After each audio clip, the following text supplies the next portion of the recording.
Christchurch Hospital staff have been asking for safe parking for years. There have been multiple instances where staff have been assaulted leaving work, heading home, including nurses. We've heard these stories on the show. The problem is back in the spotlight again ahead of a proposal from Christchurch Mayor Phil Major. Claire Sherwood, Newstalk ZB South Island News Director, is with us. Claire, good morning. Good morning. Good to see you. So what is Phil proposing here?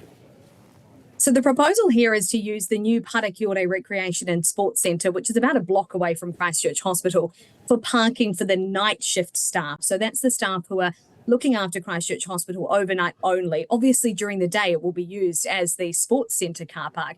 There's about 500 car parks there, and according to Mayor Phil Major, and I must say also mayoral candidate Sarah Templeton, they both agree that that car park could be utilised by the Christchurch Hospital staff. So the notice of motion before council today is to order an investigation or a request that staff properly look at the feasibility of that and how it would work.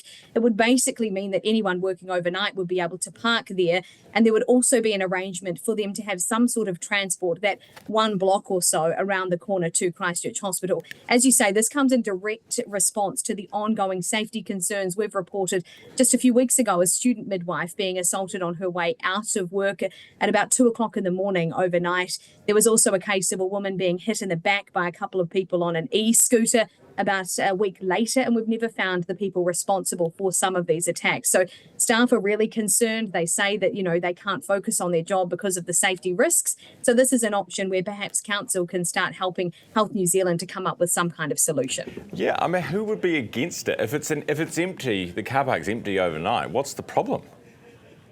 Well, that's it. And as long as it's, freed up again during the day, there's no problem with it. We're already paying for hospital security staff and things like that. So we can, and hospital parking managers too. So we can just transfer that to be literally a block away. It seems a no-brainer to me. We imagine that today at council, it will get the tick of approval, and at least we can start getting the ball rolling in terms of the feasibility of it. Yeah, shame that you have to, book out a car park just to stop a nurse from being punched on the way to work. But this is the world we live in, isn't it?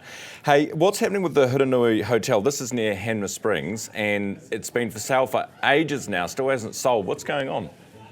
Anyone who's driven that road from Christchurch to Hanmer Springs will know the Huranui Hotel. It's on your right as you drive through, and I think it's one of, if not New Zealand's oldest hotel. I think there's some pictures coming up on the screen now of it. It's a beautiful venue. It's been for sale for 2 years by the Martin family, and they've not been able to find a buyer for it. It's actually been shut entirely for a year because the current owners just simply can't continue running it or don't wish to. The option now that they're trying to consider is whether they will, put it up for lease and take someone on who maybe has the desire and the drive to run the hotel but can't afford to buy it outright. So hopefully that will mean that there's another drink stop and loo stop on the way to Hanmer. Yeah, it sounds like it's much needed, a much needed revival on the cards, Claire. Thank you for that. Claire Sherwood, who is Newstalk ZB's South Island News Director. It's 16 minutes away from 8 o'clock. Next, are there cracks?